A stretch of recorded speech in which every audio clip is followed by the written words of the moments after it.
भट्टी साहब के साथ मेरा काफ़ी अरसा रहा उनके साथ में। जब लास्ट में प्रोग्राम हम कर रहे थे, मेला प्रोग्राम, तो इन्होंने जाना था इमरान साहब के साथ बाहर फंड रेजिंग के लिए। तो उन दिनों में मैं एज ए सिस्टम प्रोड्यूसर काम कर रहा था, कमर अली शाह साहब उसके प्रोड्यूसर थे। तो भट्टी साहब का वो प्रोग्राम हमने किया, 4 प्रोग्राम उन्होंने कहा कि एडवांस कर लें क्योंकि मैंने 1 महीने के लिए बाहर जाना है, तो जब आऊँगा तो वापसी पे फिर आप बाकी के प्रोग्राम कर लीजिए। हमने वो 4 प्रोग्राम किए। फिर हुआ ये कि वो अमेरिका से हमें इतला आई कि जी वो अल्लाह को प्यारे हो गए हैं, परवरदिगार उनको करवट करवट जन्नत नसीब करे।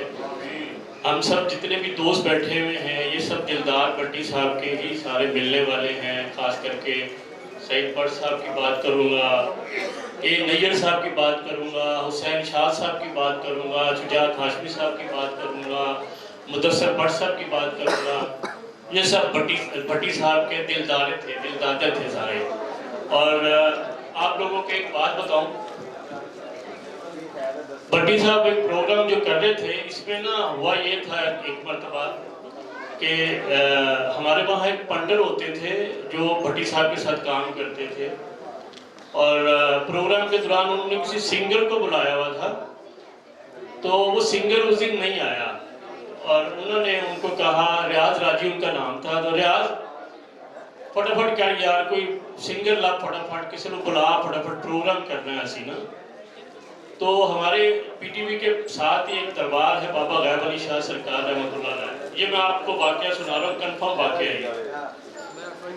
तो वो रियाज राजी साहब फटाफट बाहर गए, तो उन्होंने बाहर दरबार पे एक शख्स बैठा हुआ था जो एक तारे के साथ कुछ फोक वगैरह गाता था।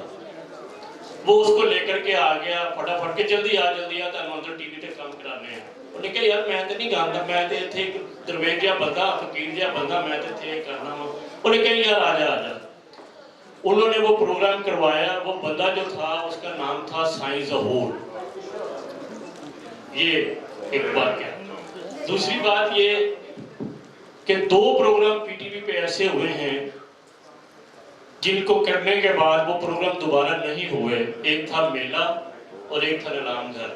इसके बाद वो प्रोग्राम नहीं किए। उन्हीं के बेबी थे, दिलदार साहब का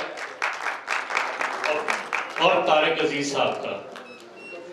दिलदार भट्टी साहब के साथ एक खूबी ये भी थी कि उन्होंने हमेशा, जिस तरह तारिक साहब ने अपने कल्चर को प्रमोट किया है, भट्टी साहब भी हमेशा अपने कल्चर को ही प्रमोट करते थे।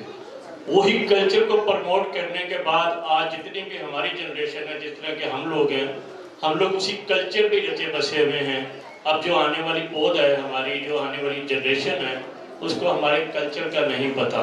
खुदारा अपने कल्चर को अपनाइए और अपने इन हीरोज़ को जिनको हमने याद रखा हुआ है, और ख़ास करके मैं फराज का शुक्रिया अदा करूँगा कि उसने, हालांकि उनकी औलाद नहीं थी, तो मैं समझता हूँ कि फराज भी उन्हीं की औलाद में से है, इसलिए दिलदार भट्टी साहब का आज फिर हर साल ये प्रोग्राम लगता है।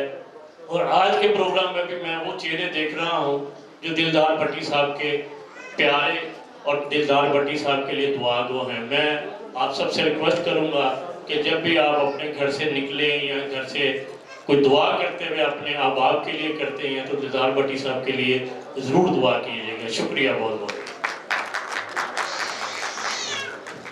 बड़ी खिदमत कर रहे हैं और मसीहा है। उनके बहुत सारे पॉइंट हैं, वो भी अल्लाह ताला की तौफीक से आयत तकमील तक पहुँचते हैं। ये किडनी के स्पेशलिस्ट हैं और ये लोगों की बड़ी खिदमत कर रहे हैं। मैं चाहूँगी कि डॉक्टर वकार साहब के लिए जोरदार तारीफ हो जाएगा। बहुत खातिन हजरात, एक शख्सियत, एक आर्टिस्ट, एक लेजेंडरी आर्टिस्ट जिनके हम सब मशहूर हैं, वो इस दुनिया में नहीं है, लेकिन हम सब उनके मकरूज हैं कि उन्होंने हमें बहुत अरसा एंटरटेन किया और लोगों को बहुत हंसाया। और अल्लाह ताला ने ऐसा कमाल बख्शा हुआ था कि वो बात ना भी करते एक्सप्रेशन से लोगों को एंटरटेन करते थे। और ये क्रेडिट सिर्फ रंगीला साहब को जाता है, तो ताली पहले तो रंगीला साहब के लिए तालियां बजाएंगे, वो मुस्तैद है। आज हमारी खुशबख्ती है कि आज रंगीला साहब की साहबजादी फरादीबा सामने बैठे हुए हैं। तालियां जो हैं बड़ी कमज़ोर हैं,